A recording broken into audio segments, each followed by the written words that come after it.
We want to be there for every member of the Westchester community that needs our help.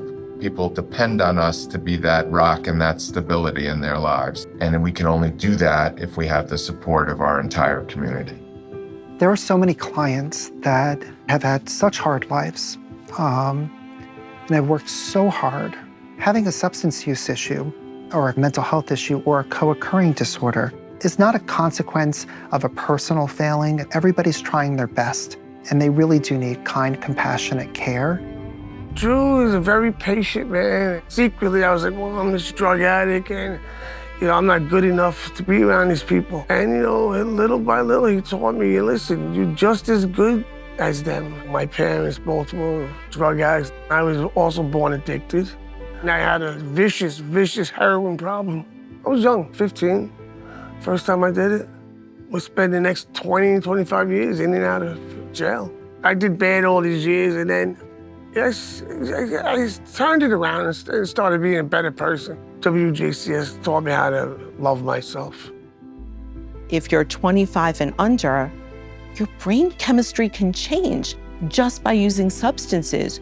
You can develop a mental health challenge even if you weren't on track to. Those conversations with young people, with their loved ones, can change everything from the beginning.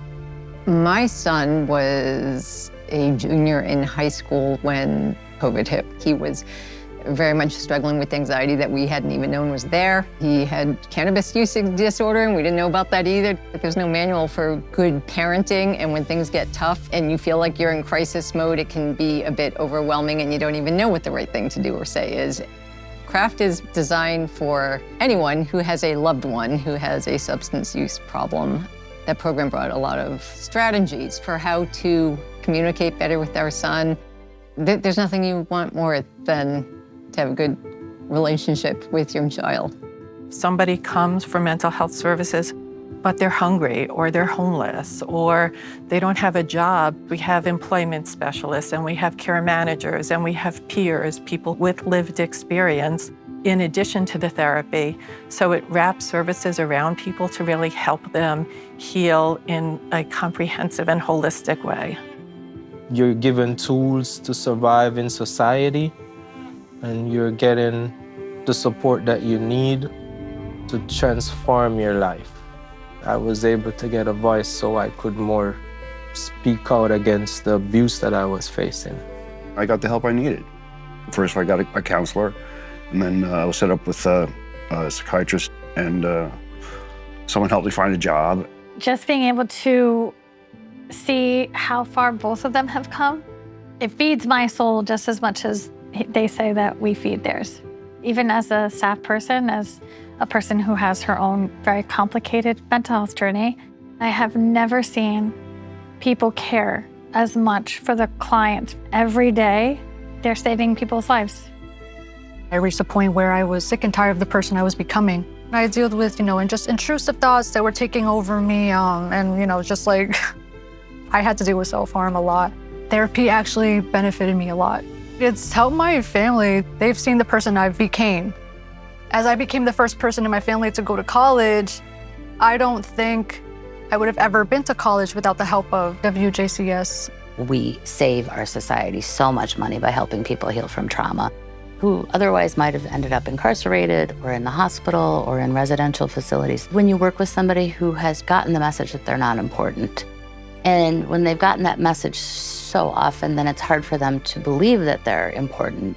I thought that I had just regular anxiety and that was my problem. Not only am I a survivor of childhood abuse, I have trauma of racial abuse, intergenerational abuse, gender abuse, because, I am gay.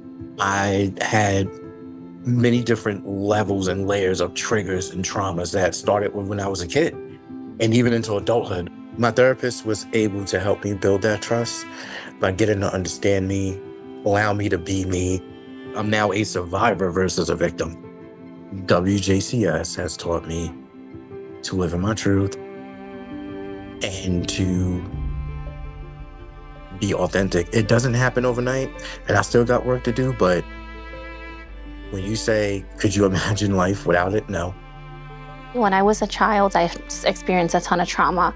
Sexual abuse, physical abuse, emotional abuse. In high school, I actually dropped out. I was pregnant and I thought that was gonna be my life, working as a cashier, trying to take care of my baby. I was so depressed, I could not sleep.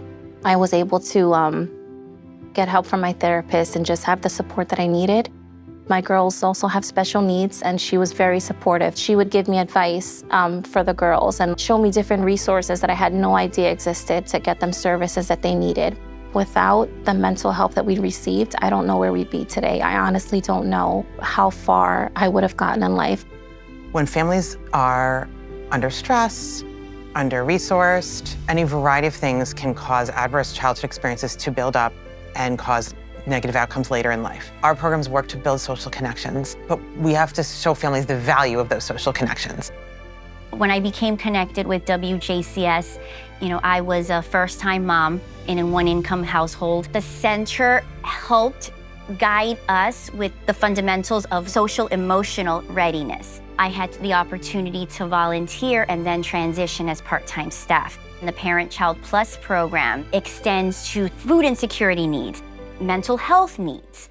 And so when those needs are addressed, it trickles out into the community because it helps people become the best versions of themselves that everyone has the potential to be. As a community rabbi, we've partnered with WJCS in many ways. It is really important that we have a central location that we can go to when there are issues that arise in our community that we are not necessarily equipped to be able to handle ourselves. October 7th was a turning point, I think for all Jews on some level, but for survivors and for families impacted by the Holocaust, it's a resurgence of that horror that they've experienced. We thought that the Nazis were gone and dead, but no, they're very much alive. I was actually saved by a Ukrainian nanny that we had, and she took me out of the ghetto. I lived 2 years in the woods where I had no food. So we went from house to house to ask for food. Some people would give us something, and some would say, get away. Helena or Allison, they are so helpful. I know if I wake up in the morning with a bad dream that I had, if I call them up, they put me straight. When they make those luncheons, they bring people together that are dancing the horror. I mean, how often do you dance the horror? Even though many years have passed, what we went through, we didn't forget. We all struggle at some point in our lives. We all do. And so if we are in a position where we can help other people in their struggles, why not? We would not be here without the generosity of our donors, of our volunteers, everybody who supports and believes in the work that we do. We have strung together every nickel and dime that we could find, but not a sufficient amount to really reflect the amount of time and effort that it takes our staff.